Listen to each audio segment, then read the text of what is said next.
Assalamualaikum warahmatullahi wabarakatuh. Alhamdulillahirrabbilalamin. Wassalatu wassalamu ala asyrafil anbiya wal mursalin wa ala alihi wa ashabihi ajma'in, amma ba'd. Baiklah, di sini saya akan membacakan hasil dari ujian akhir semester atau UAS pada mata kuliah Sejarah Indonesia.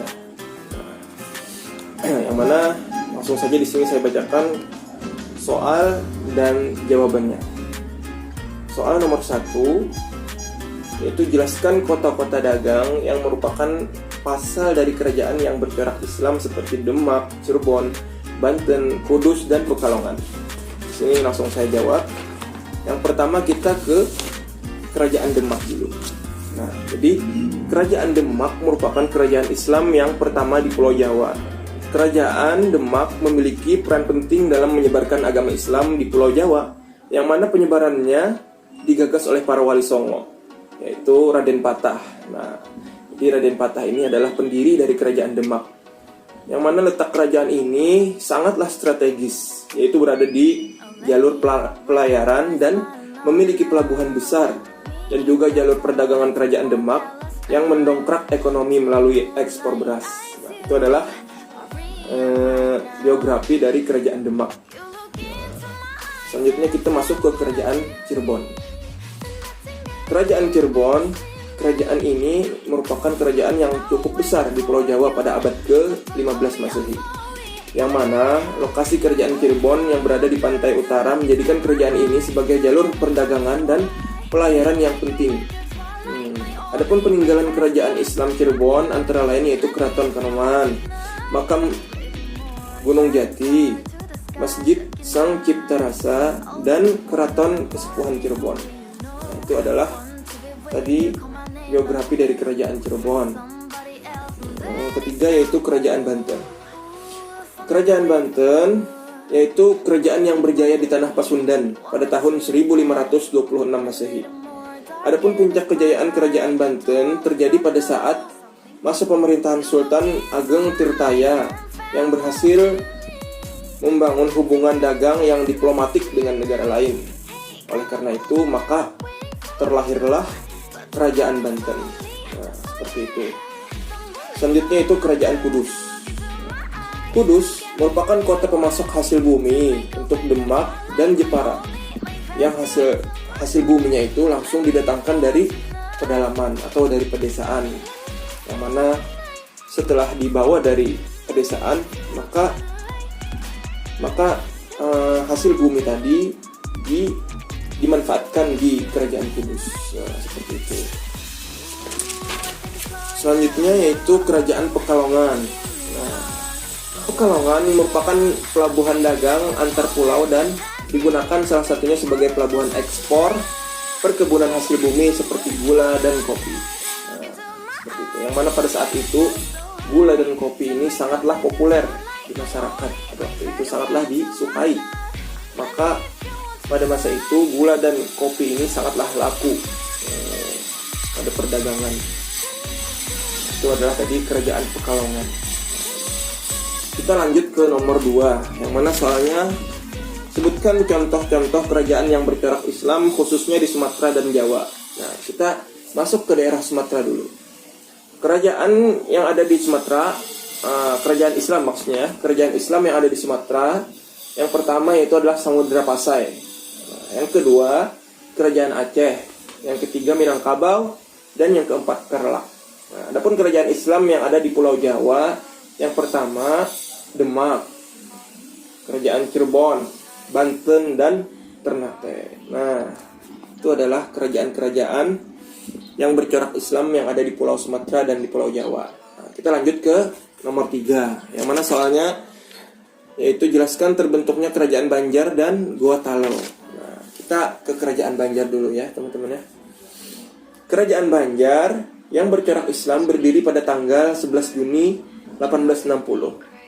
Berdirinya kerajaan ini karena adanya perebutan kekuasaan kerajaan Daha antara Pangeran Tumenggung dan Raden Samudra.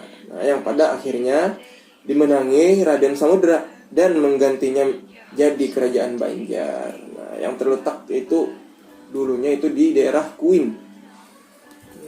Nah, sekarang Kuin itu ada di Banjarmasin ya teman-teman ya. Sebelum Alalak namanya. Ada di sana namanya sesudah dia masuk Islam dia berganti nama yaitu dengan Sultan Suryansah, Pangeran Sultan Suryansah. Seperti itu.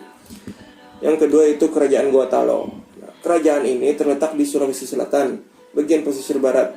Penduduknya bermayoritaskan suku Makassar, sehingga awalnya ia tumbuh sebagai chiefdom atau pemimpin pertama yang bernama Tumanurung Bainia, yang merupakan penguasa lokal Goa Talo pada abad ke-14.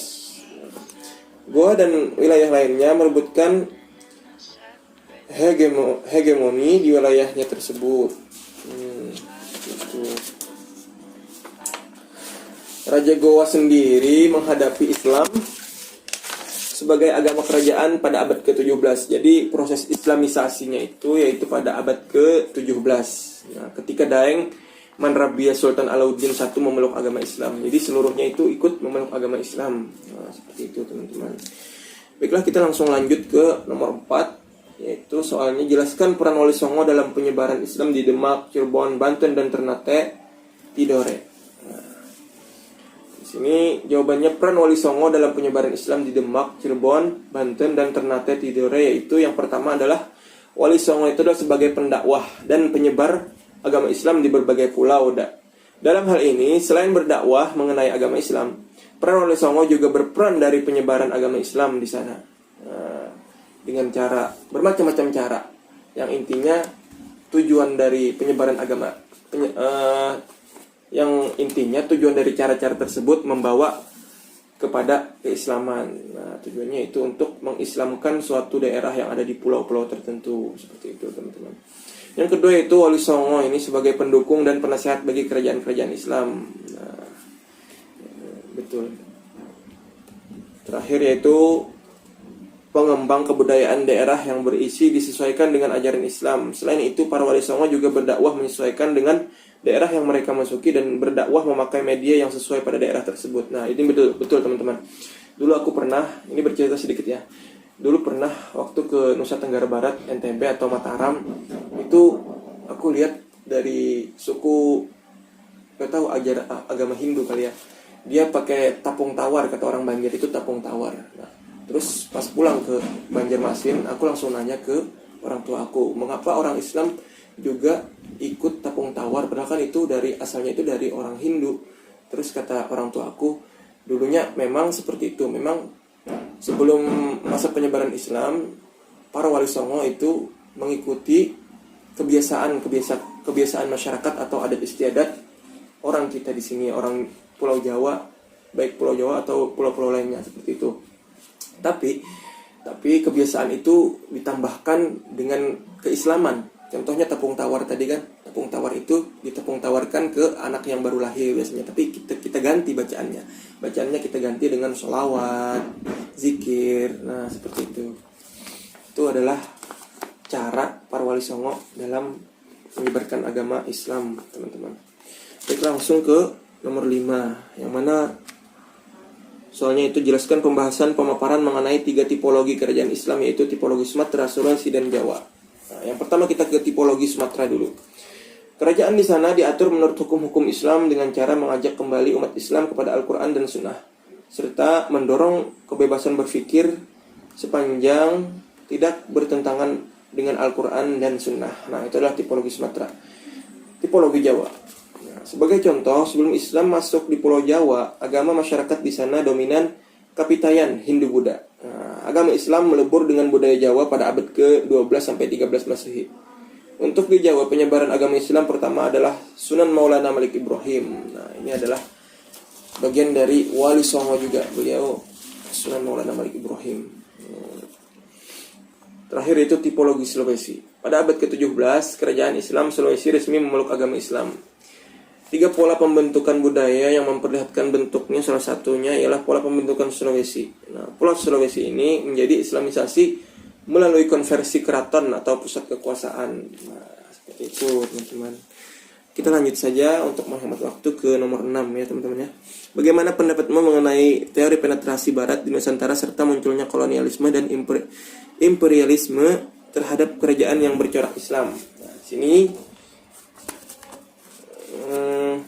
menurut saya adanya teori penetrasi ini sangatlah penting dan berpengaruh di Nusantara. Nah, karena dengan adanya penetrasi ini memudahkan untuk merebut kekuasaan dan memanfaatkan apa yang ada di Nusantara, khususnya rempah-rempah.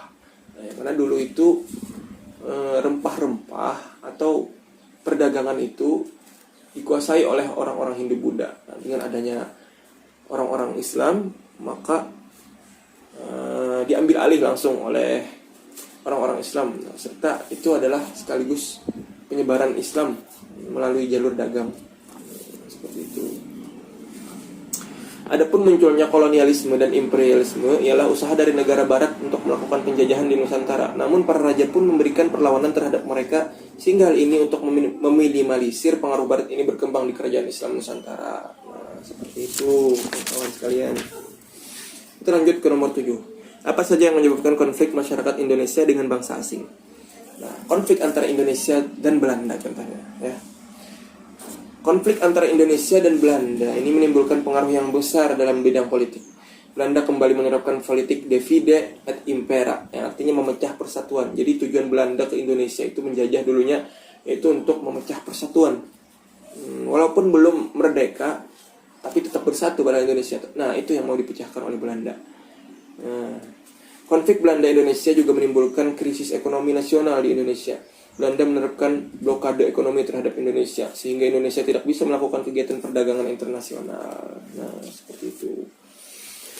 Nomor 8. Bagaimana pendapatmu mengenai kondisi umat Islam di Indonesia pra-kemerdekaan dan pasca kemerdekaan?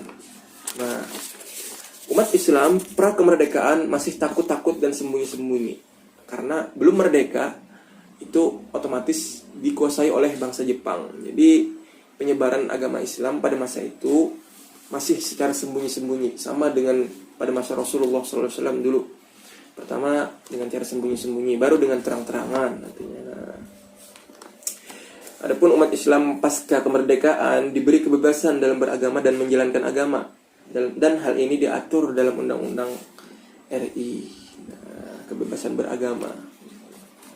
Lanjut ke nomor 9. Jelaskan tentang penyebaran aliran-aliran besar tasawuf ke Indonesia serta pengaruhnya di masyarakat. Nah, penyebaran tasawuf di Indonesia dimulai datangnya para ulama-ulama besar yang telah menyelesaikan sekolah di Timur Tengah.